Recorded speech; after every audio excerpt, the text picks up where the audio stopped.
Nos últimos anos do século XVIII começaram a surgir uma série de movimentos contra a dominação portuguesa. Dizer que eram movimentos de independência talvez seja um pouco exagerado.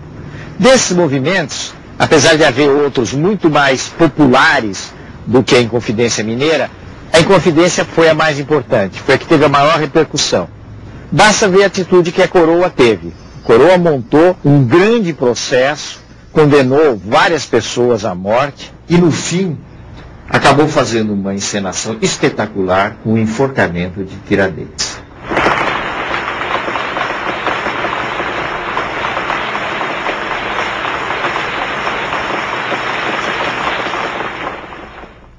No final do século XVIII, nos últimos anos do século XVIII, o Brasil já tinha mudado bastante.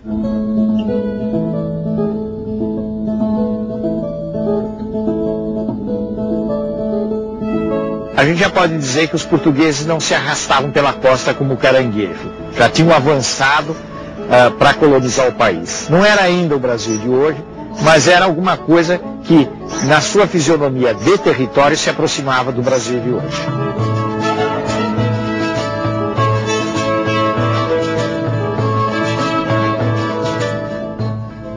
O sistema colonial, que sempre teve furos, no caso de um país pequeno como Portugal, aí ele começou a fazer água no começo do século XIX.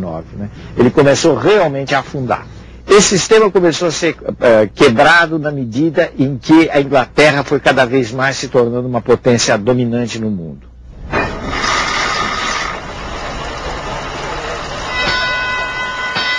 Os ingleses começaram a se desinteressar do tráfico de escravos, não é porque eles tinham razões humanitárias, de repente, para acabar com o tráfico de escravos, mas porque a mão de obra livre começou a tornar mais interessante, livre entre aspas, porque as pessoas eram bastante exploradas, mas de qualquer forma já não tinham mais a condição de escravos.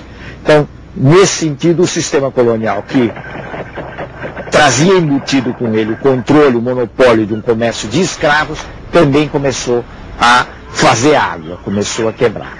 E começaram a entrar as ideias de liberdade de comércio, de liberdade de expressão, de abertura de todos os portos, de todos os polos do mundo. Tudo isso veio junto com o movimento de, pelo menos, autonomia das antigas colônias.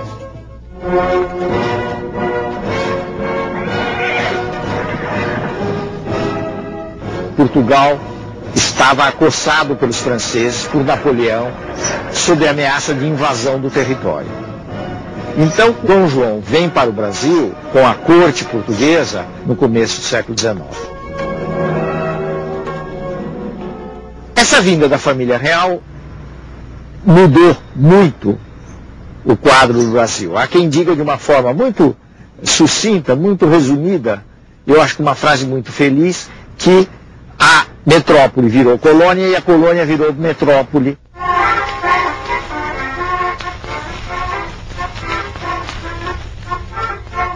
Houve uma transformação no plano da arquitetura, da habitação, no plano dos costumes, enfim, uma série de coisas, na vinda de pintores que vieram embelezar a corte. No plano das relações internacionais, um dos fatos mais importantes da vinda de Dom João VI é o reconhecimento, com todas as letras, da liberalização do comércio internacional.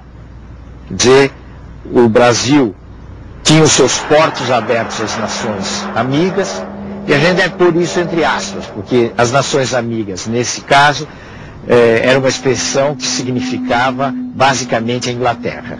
Quer dizer, a partir daí a Inglaterra pôde ter um acesso direto aos portos brasileiros, ao comércio com o Brasil, coisa que já existia, mas de uma forma indireta.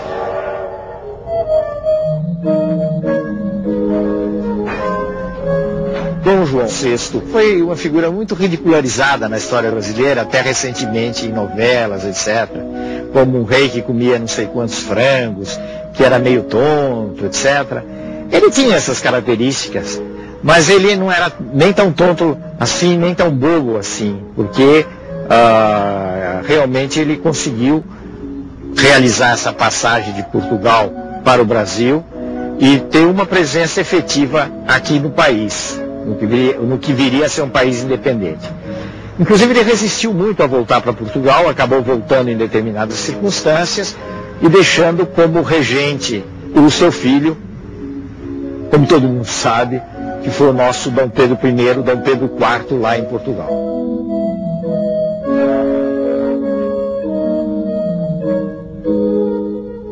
Esse fato da presença de Dom Pedro e também as pressões das elites do Rio de Janeiro, sobretudo, acabaram levando a uma situação de progressivo atrito com as cortes portuguesas, situação que acabou concluindo com o famoso ato que é muito discutido, muito comentado, foi objeto de quadros históricos, que foi a independência do Brasil, aqui em São Paulo, na colina do Ipiranga.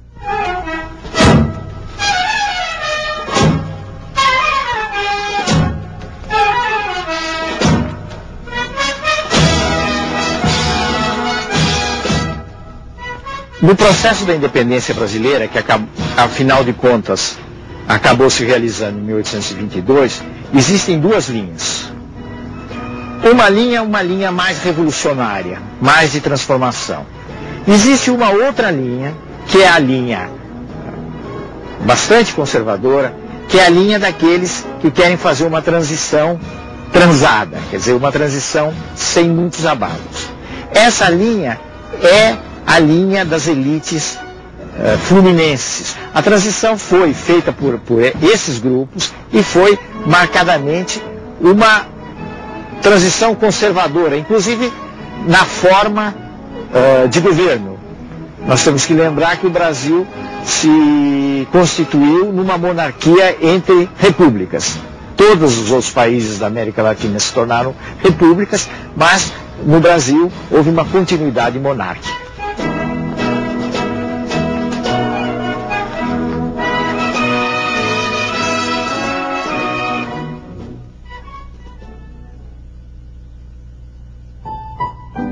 No próximo programa, o Império Brasileiro torna-se definitivo.